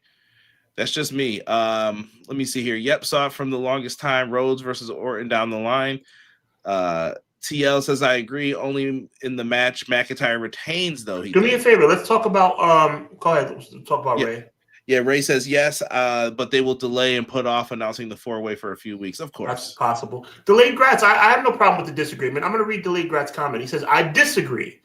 A lot of people agree with me, but Delayed Gratz disagrees. That's fine. He says, I think Jacob interferes, so he agrees with that part, but causes Drew to lose the title. So there's going to be Cody, Randy, Drew. Well, no, wait a minute. Oh, so you agree with my entire thing. You just think that Cody will be the champion. Is that what he's saying? So he's saying they split the four-way instead. Like, cut your losses, and okay. Drew goes with Jacob because they've been feuding with each other. Oh, wait. I'm sorry. I'm wrong. Thank you, Conrad. I'm wrong. He totally disagrees. The only thing he agrees with is that Jacob interferes, but then it's going to be Cody, Randy, and it's going to be Jacob and okay, all right, okay. And you know what, though? I could see Delayed Gratz's logic here, because then you could have Sammy interfere at Mania, because once again, he's left off the card. I mean, I like Delayed Gratz's theory, and I'm not mad at it, but you really think that, oh, man, so Drew's just going to be Drew's going to lose his title a month before? Oh, that would be terrible. And then Drew beats Jacob. So here's how you make him happy. Drew beats Jacob. Sammy gets to be on Mania, but as the reveal of, I did this to you. I was the guy. And then Jacob has a feud going out of this. Like, okay, and then what? It's just me, Oos. Then that's where it gets back together. Could be the Usos teaming with Jacob Fatu against Sammy and whomever he finds his cronies. That wouldn't be that bad. No, it'd be different. That's what I'm saying. You want to keep the Usos hyped up? Do that. What they're doing with the title picture chamber match at Mania, yeah, they could have did that, Matt. Like I said, we watched enough wrestling to know that the only match they could give us, this is the only match they could give us to make everyone happy. I'm assuming McKinney's talking about a four-way. Possibly, yeah. How great would it be to have a scramble, have Trick in it, and win during the final stretch just for Jacob to take it away? Puts a fresh feud right there to be started and exciting. Yeah, I'm going to say something. I like that, BJ. I'm going to say something that's going to blow your mind, Conrad. I agree, Vinny. Agreed, Vinny. Call it no way out. I think Jacob Fatu should walk out of night one as the WWE Undisputed Champion. I do. I don't think it's going to happen, but I think Jacob Fatu should win the title. That would be good TV. I think we need something fresh. The question is, I don't know if Cody feels that way, and how does the company feel about Cody not being the guy? Because then you're getting into the territory of, well, you need to change something, Cody. Well, what do I need to change? Okay. Is it working? We don't see the sales numbers and all that, but is it working still? And with all this talk about Sammy, and I admit I'm being a little bit of a prisoner of the moment thinking about Sammy, right? We're kind of forgetting there's still a small chance that Cody was the one who did the attacks. Could be if you wanted to flip it. But that sounds like a good idea, so. Yeah. Yes. Yeah. Okay. We did have that right with the late grass. He says, I think there are 2 matches. Okay. This is an Unforgiven 2008. Sean, you want him to beat QB night 1? Wow. Please. Oh my God. That's good stuff. I like that. McKinney said, give me Randy for number 15. I think some people would not be mad at that. With that. But I like Jacob, though. I really like Jacob. Randy's felt like an afterthought, though, since he came back. Like, he comes back, here's Punk. What has Randy really done since then? Like, my mind is foggy. Like, I don't really remember Orton doing a lot since he's come back. Be prepared to have your mind blown again, Conrad.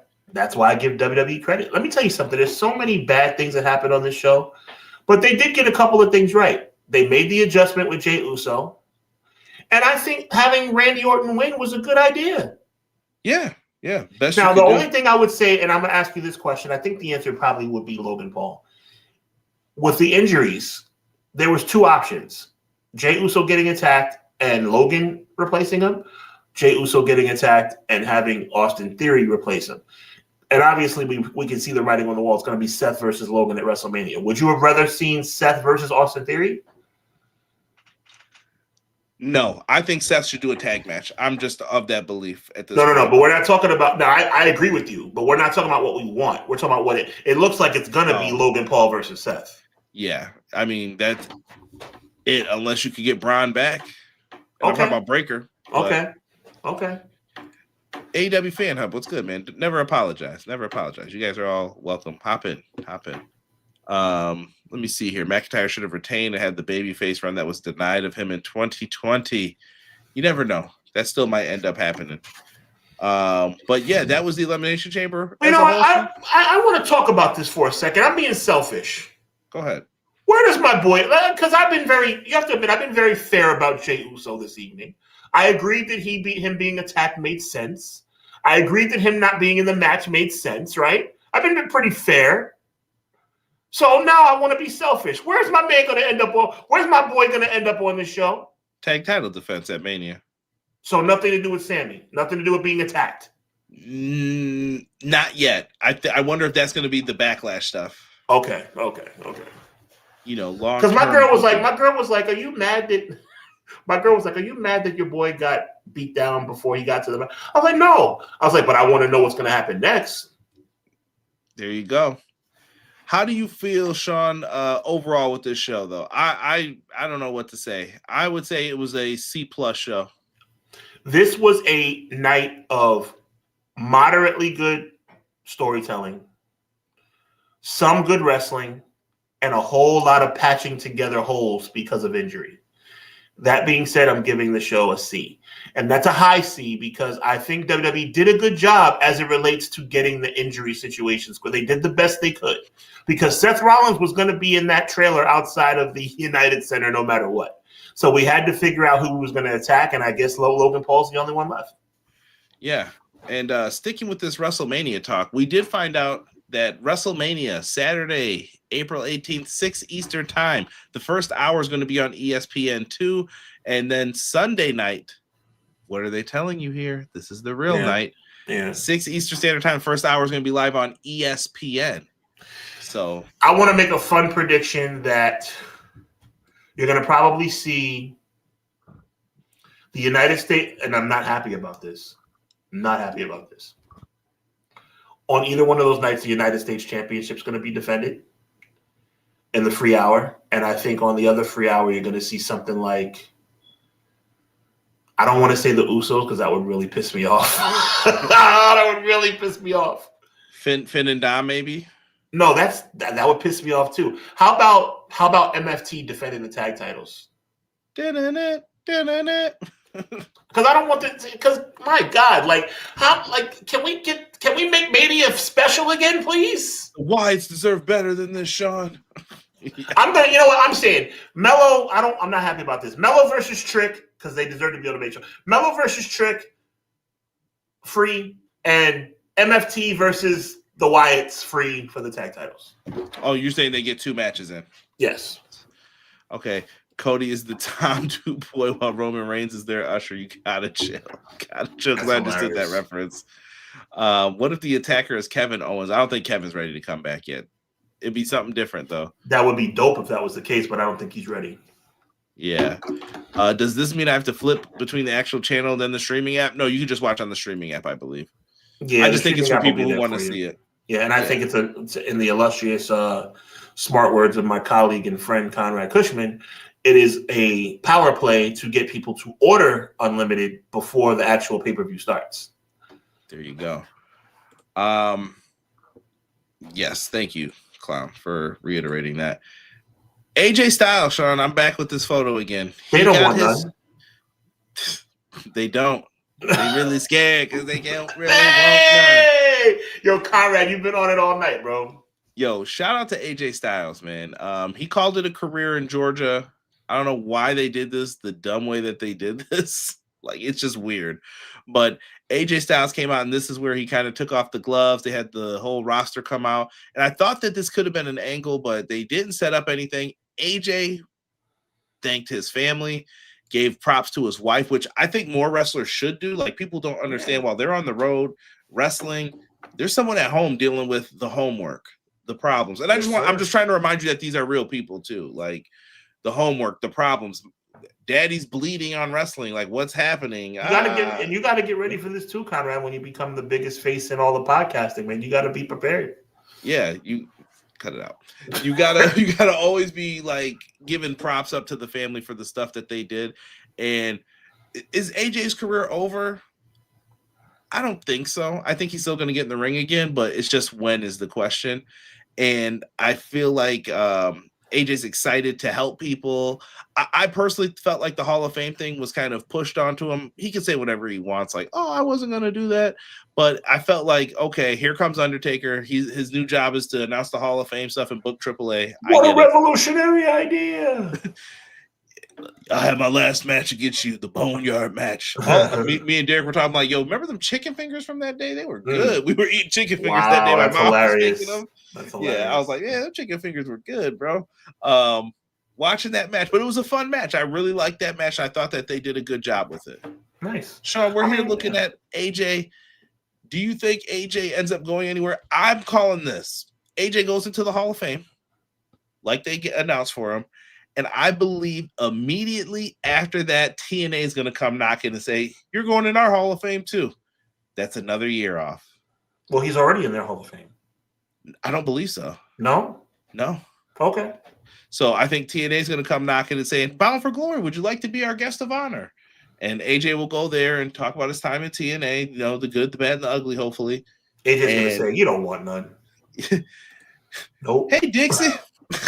And they're going to be sitting there talking about their stuff, but I just don't think they're going to let this guy waltz right into AEW facing Will Ospreay and Kenny Omega. Like, I just think they're like, no, we're not doing that. And I think it's okay for AEW. They're not hurting for this either, but at the same time, it would have been cool. It would have been. Your thoughts? It would have been cool. I mean, I think AJ Styles is going to stay in WWE. Honestly, I hate to say it, but I think they're re-signing him currently to be like a guy that helps out with the younger talent. I think he's going to be around for a while. I don't know the deal dynamics, but I bet you that they signed him for a 5-year deal to be a trainer. Vinny said the induct taker. I like that, Vinny. They used to say, when you see me, you're gone. But now I'm changing it to when you see me, you're going. Hey. To the Hall of Fame. Like, that sounds like a line he would say, too. Oh, brother. I was just like, I've got 3 words for you. Oh, that's right. That's exactly. Oh, sorry. Oh yeah, keep rolling. You've done it now. You've gone and made a big mistake, and I can't allow. Yo, I don't know what's going on with the music. We've been on one tonight, bro. Yo, we have been. AJ Styles had a phenomenal career, deserves to go on his own terms. Yeah, like if he doesn't want to do it, he doesn't want to do it. That's fine. Cool. I thought maybe you get a match with Kazarian, and like I said, to me, there's other people out there that he could have like his last send-offs with. He left money on the table, I'll say that, but you do what you want, man. Yep. Sammy also has often given shout-outs to his wife. Yeah, oh yeah, no, I'm not saying that people don't do that. I'm saying in wrestling, though, people forget to doesn't happen enough. Yeah, it should definitely be way more. I know Kevin Owens' son, who's taller than him. Kevin Owens' son should be in that ring. That's a Kevin Owens' son looks like a monster. I mean, not in the most positive way. He looks like he's gonna be a monster. He should try and throw his hat in the ring. Kevin Owens better watch out trying to discipline that young man. Another deadbeat dad storyline. Yeah. Absolutely fantastic. Yes. He is not in the TNA Hall of Fame. Thank you. AJ isn't going anywhere. I don't think he should. Yeah, AJ's too loyal. Remember, Sean, he wanted to stay in TNA. He said, just give me $1 more. Just give me $1 more. $1 more. That's dope. And they said no. So AJ Styles burying Dixie Carter. I loved it. Yeah, they messed up. Let's see here. I don't think AJ needs him on their roster stack. No, yeah, he doesn't. Styles was offered the Hall of Fame induction last year, but he rejected because he was still an active competitor then. But I believe it was also because Dixie Carter was there last year as a guest. Could be. Yeah. Listen, it's what it is. Great matches. We went through them all. Go look them up. The TNA Unbreakable Triple Threat matches with John Cena. You go in there, you find him. He's got great matches in Ring of Honor with Punk for the Pure title. Just look, AJ Styles has some great work. Go look him up. Phenomenal career. Cheap shots. I got nothing else bad to say. You want to cap this off for AJ Styles' career, sir?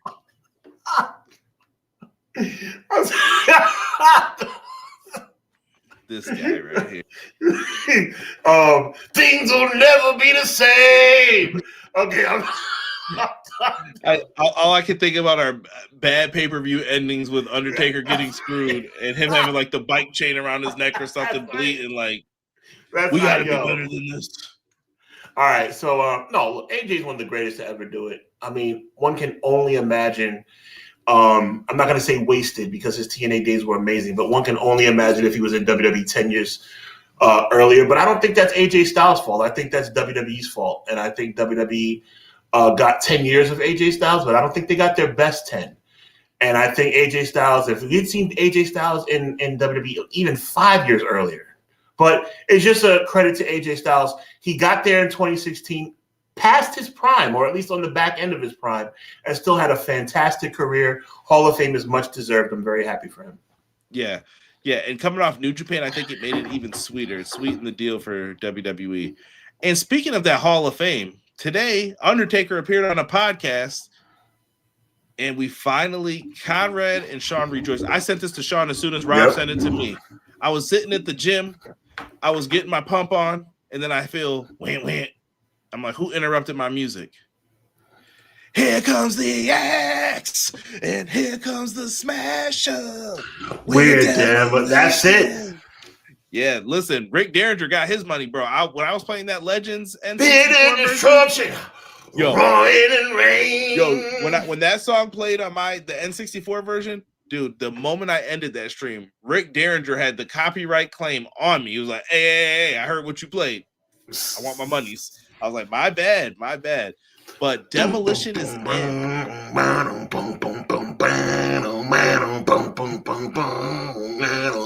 Coming down the aisle at a combined weight of 573 pounds, the World Wrestling Federation Tag Team Champions, Axe Smash Demolition.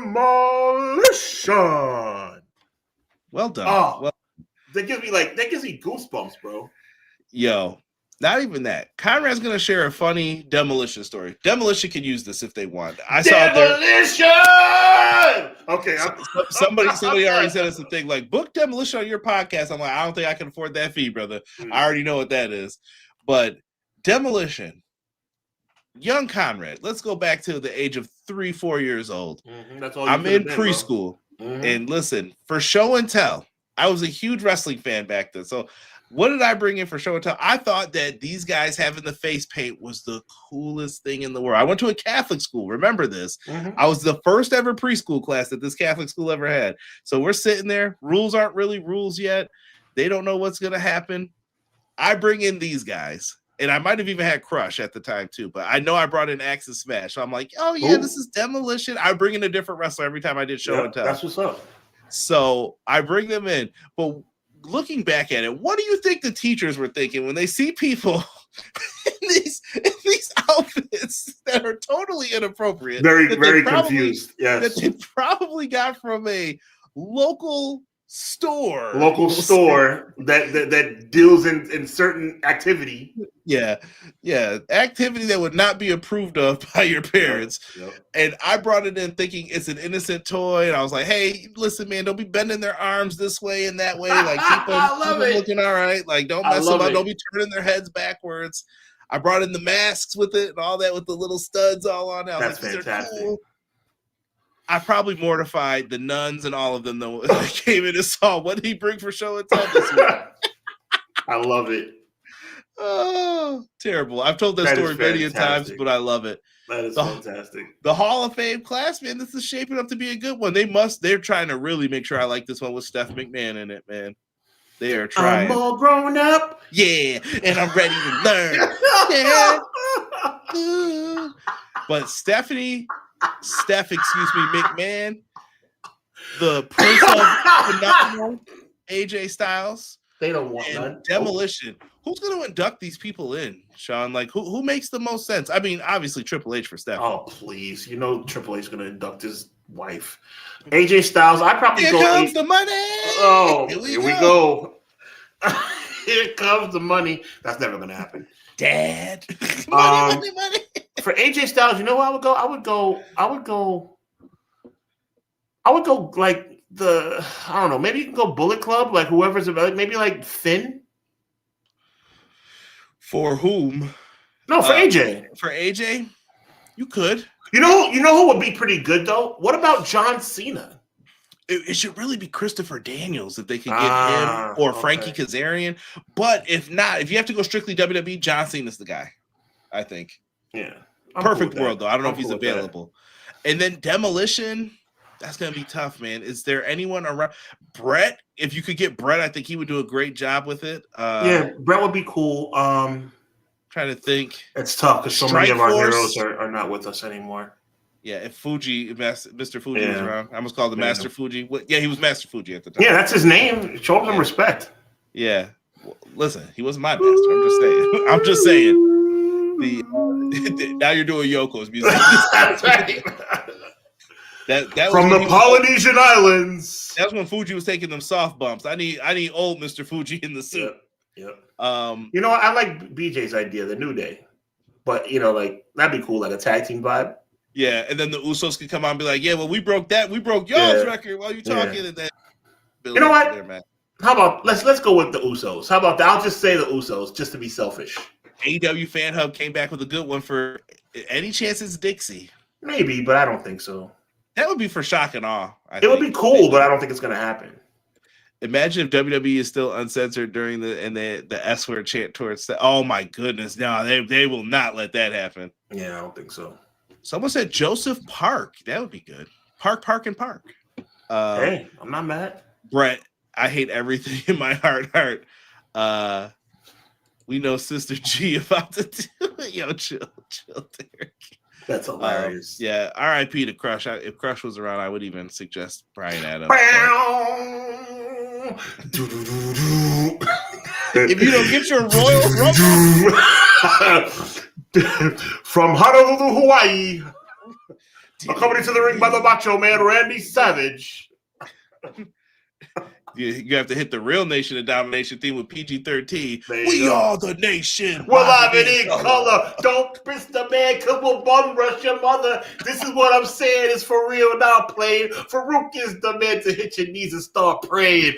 Nation of Domination. Russia Savia. What a weird first time for that group. Oh, that was the best they ever were. Put him in. If Brett gets to say Bill Goldberg, I'm in. And Bill Goldberg. Mean Gene's like, his name is Goldberg, not Bill Goldberg. The Hart Foundation and Demolition matches were great together, though. And by the way, Conrad, I just want to let you know that I'm defending my tag team titles with the Anvil at the SummerSlam. At the SummerSlam. In the SummerSlam, Bulldog, I'm going to successfully defend my title in the SummerSlam. His name is just Goldberg, Brett. Whatever, Bill Goldberg. Yo, Brett was so sarcastic. I love that guy, bro. I'm telling you, I'm Team Brett forever, bro. Yeah. Demolition. I'm trying to think. New Day might be the best pick for that, though. I think the Usos. I'm gonna go. How about the Usos and the New Day? That's what I'm saying. Like I said, you could build a little feud in between there. Like, we broke these guys' record, then the New Day can come out. I'm here in the WCW. but would say WWF perfectly fine. Oh man. I'm just here for the money. Let me tell you something. At the World War III, I'm gonna. Oh man. Oh my God. Shout out to the Hitman, bro. He did whatever he wanted to do in the SummerSlam. Mean Gene. It still does, bro. That's true. That's a fact. Until they need him for Mean something. Gene was like, yeah. So tonight is SummerSlam. That's right. In the SummerSlam. Oh my goodness. I love it, man. And if you guys didn't, I would recommend checking out this show, the New Beginning USA show that New Japan put on. Tsuji Andrade, definitely a banger. Suri and Athena. Honestly, the only match that people seem like not to be fans of was the opener with Fred Rosser and David Finlay. And I don't know if that's because Finlay was leaving, but Konosuke Takeshita, the New Japan World TV Dinner Champion. Good stuff here, man. I'm sorry. Miracle said that Brett, I'm going to be defending the United States Championship at the Spring Stampede. Yo, Bret Hart had such verb. Why did he always put the in front of everything? I don't understand it. Yeah, Cactus. I'm telling you, that New Japan television title, Google it, bro. It looks like a TV dinner championship. It's big. In the slam, no, not even at the Slamboree. In the Slamboree. Yo, definitely a match I would recommend checking out for this too is Tomohiro Ishii versus Bolton Oleg for the Strong Openweight Championship. Fantastic match. If you like hard-hitting matches, that is one for you. I recommend. What now? Let me tell you something. Bill Goldberg at the Starcade. I'm gonna make sure in the Starcade. Let me tell you something. In the Fall Brawl, I'm gonna get the job done. Bill Goldberg, Bret Hart, give that man some more flowers, bro. Bret Hart just does not care, bro. Some people think he's a hater now all the time. Bro. No, but you know what? Let's talk about that for 2 minutes. Bret Hart is not a hater. Is the fact that he doesn't like Triple H, is that really him being a hater? Doesn't that man have a reason to not like Triple H? Yes, 100%. So, what are we talking about? This is silly. And the bad part is people are like, let it go. But I'm like, dude, Bret had tragic events happen to him for years. And he was just like, yo. No, real talk. You see how my face is shiny? I'm being serious, bro. He has every reason to not like that guy, bro. 5 years of a tragic events in his life. And he was like, yo, I'm done with all of this. And all of you, I don't care anymore. So Bret Hart's supposed to be cool with Bill Goldberg after what he did? Come on, man. He ended his career. Cactus. A lot of people have reasons to hate Triple H. Let me tell you something. At the Great Balls of Fire. Oh man, I like that one, Emily. At the Monday Nitro, we're gonna figure this thing out. Yeah, I met him twice as a kid. Miracle said he was very nice to me. Bret Hart forever.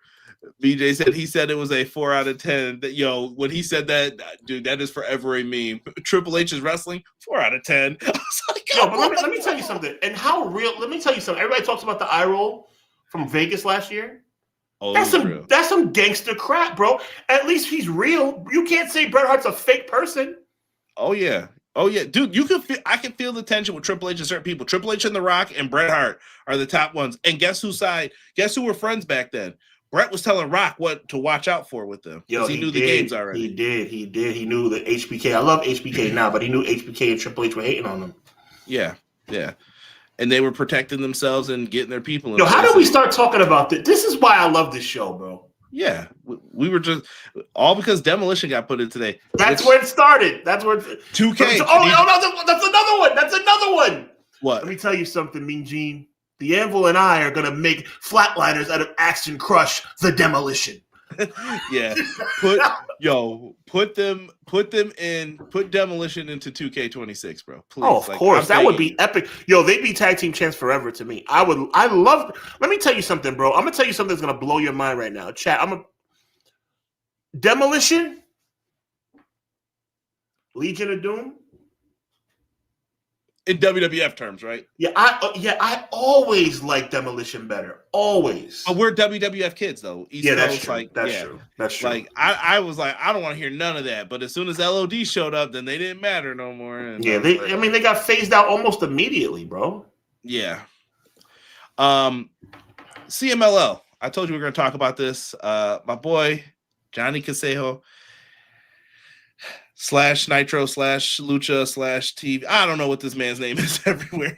Johnny, insert whatever name you want here, lost his hair.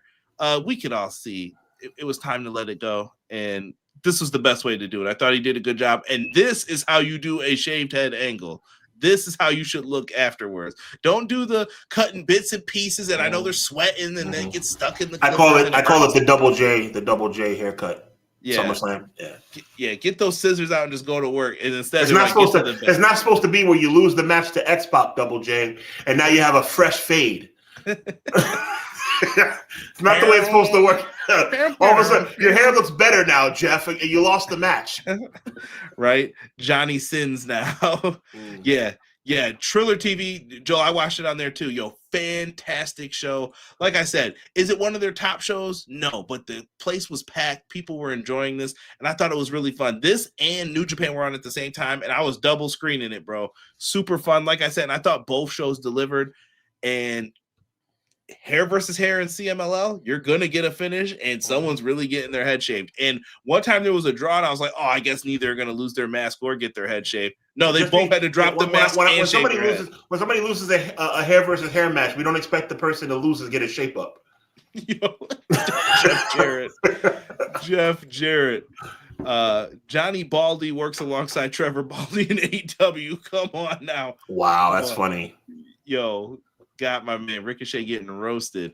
And in late news that happened. Oh my God. I know you've been waiting on this. No, Netflix is backing out of the WB bidding war, clearing the path for Paramount to take over. This really affects more so other things. And Sean, we get into it about the Paramount thing. And I just gotta say this. Okay, I'm gonna say my line and then I want you to refute it. Paramount Plus, the best value in combat sports. Go. We're not going for this, Sean. They are billions of dollars in debt if this goes through. Mm-hmm. Billions, bro. And they said it's going to take 6 to 12 months. It doesn't sound like WBD's even like on board with it. So when Netflix got it, they were like, we're happy to be partnering with Netflix. Handshakes, kissing babies, cool. We're doing this. Here they're like, well, if it doesn't work out, we're going to get $7 billion anyway because they wasted our time. So that's fine. Right. I'm like, who talks like that about a merger? Something smells awry here, if you ask Conrad. Now, I need you to give me some more analysis, some more expert analysis, by the way. Let me give you your flowers about the timing of this after the UFC deal. What does this all mean? I think that UFC, I personally think they're operating at a loss right now with UFC. Wow. That's why when you say it's the best value for us fans, sure. Okay. But business-wise, I'm like, I don't know, bro. Okay. But now you're going to have CNN in their hands. You're going to have all these other networks, cable shows. They wanted the whole kit and caboodle, not a piece of it.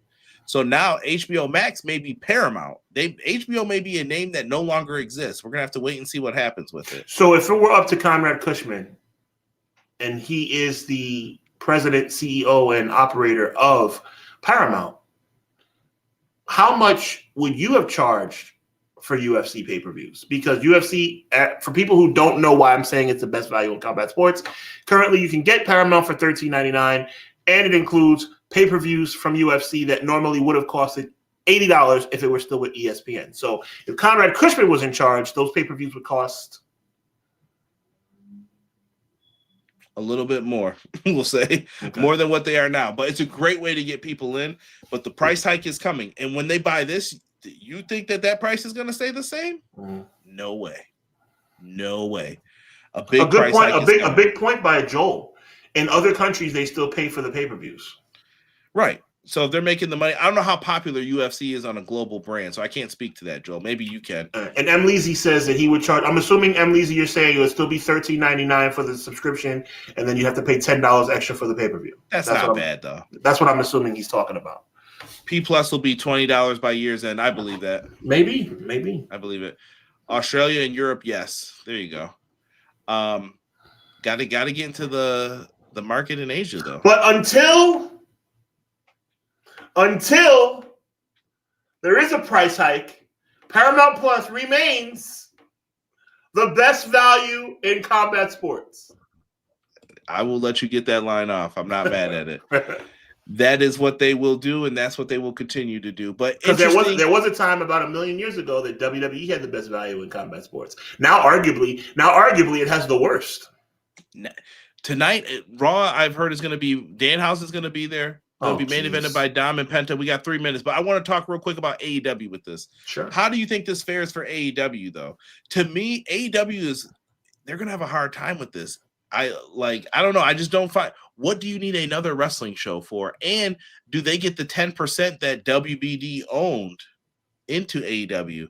Can Tony take that back at any time? Like, there's going to be a lot of questions. It's tough. It's going to be really a dicey situation. I don't even have an answer for you, Conrad. They're going to have to show it, and they may be stuck there till 2028 until they figure out what they want to do. Yeah. But they could make AEW's life a lot more difficult. Yeah, than it already is. And I think that if they can't get on Amazon after this, they're going to be looking for an app to try to just stream their stuff and hope that the loyal fans go to it. I think you're right. I mean, everybody here, I think it's obviously you, me, my guy Derek, shout out to him, and everybody in the chat. We want to see AEW succeed. But, they're kind of between a rock and a hard place right now. Yeah. Yeah, it's going to be interesting. And this is one of those stories similar to the other ones. We don't ignore the Vince McMahon, Janelle Graham. Oh, we said it. We don't ignore these things. We wait for more information to come out before we talk about them and speak about them. Yes, and because we will not, I'm sorry, Conrad, we will not, cannot ever speak without having the facts, especially in a situation like that. Yeah. And same thing with because believe me, we have a lot to say. Yeah. Everybody's got it. We'll have to wait and see, man. And I hear you, BJ, and I'll go to it for sure. Yeah, if they open it up, I would probably be one of those people too. But it's just how pricey is this going to get now. That's another subscription you need to have for it. It's going to make things difficult for them. All I say is this, in chat, agree with me or not. Conrad, agree with me or not. Charge me $100 a month for WWE, AEW, UFC, and I don't know, Zoom, the new boxing network on Paramount. Just charge me $100 for everything and DAZN, and I'm a happy camper. Sean just wants his combat sports, is what he's saying. You're daggone right, man. I'm tired of paying an arm and a leg for everything. Let me tell you something. This whole Verizon Fios thing that you helped me with last night, I mean, that's a blessing, bro, because I'm $29.99 a month for one pay-per-view is a lot of money. Well, we already pay for it. That's the difference. Yeah, touche. I already pay for this. Touche, cut it out. My God, bro. That's why. Why do you think I get so excited about Paramount? $13.99 for a pay-per-view? My God. Can't double dip the chip. We're going to end this really quickly. I just had to put up this sign because I love it. I got stuck in traffic. When's Luger versus Tatanka? Chicago traffic must be bad. We're talking about SummerSlam 94, baby. Love that storyline. Lex Luger, Tatanka, who sold out. Go look it up if you don't know what I'm talking about. But Raw's getting ready to start soon. Fuja Luger and the whole stinking country. Take us out, Sean, right now, because I'm done. Listen, on behalf of my good friend Conrad, because I know there's not much more to say. This is a fantastic show.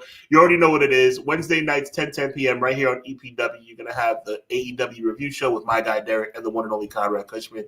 Make sure you check us out all WrestleMania week. Hubbonomics already scheduled with special guests, Conrad and somebody else. I'm going to reveal that a little bit later. A lot of things going on. Actually, Joel's going to be part of the show as well. Joel, as well as a good friend from Ruthless Talk. So we have a lot of good things going on. WrestleMania week is just starting to formulate, so keep your eyes posted. Check out articles on HW Weekly. I'm really putting my heart and soul into those things. I appreciate you guys' support. Enjoy Raw tonight. Enjoy everything. Remember what we said about, time out. MJB with a 1999. We got to come back on the air for that one, bro. Yeah, hold on now, player. Yeah, we're not going out like that, bro. Yo, thank you for the $20 super chat, MJB. I definitely don't miss the days of paying $69 or $79. Absolutely not. The last one I paid for was the Royal Rumble in 2011, 2012. Hunter and Creative better get creative. In the words of Stephen A. Smith, this is blasphemous. You know what? Just for that, MJB, I'm going to give you one more from SummerSlam 94. You ready? Let me tell you something, Bulldog. I don't know what the hell you were doing getting in the ring. That's not your family. That's my family, Bulldog. Take me out again. All right. We appreciate it, MJB and everybody. Conrad and Derek, Wednesday night. Hubbonomics, WrestleMania week. A lot more stuff, WrestleMania week. And obviously 605 right back here next Monday night for Clash of the By God podcast. So on behalf of my good friend Conrad Cushman, my name is Sean Hubbard. We are HW Weekly. We are EPW. And we are Clash of the Podcast. Until next time, God bless. Be encouraged. Evil never prevails.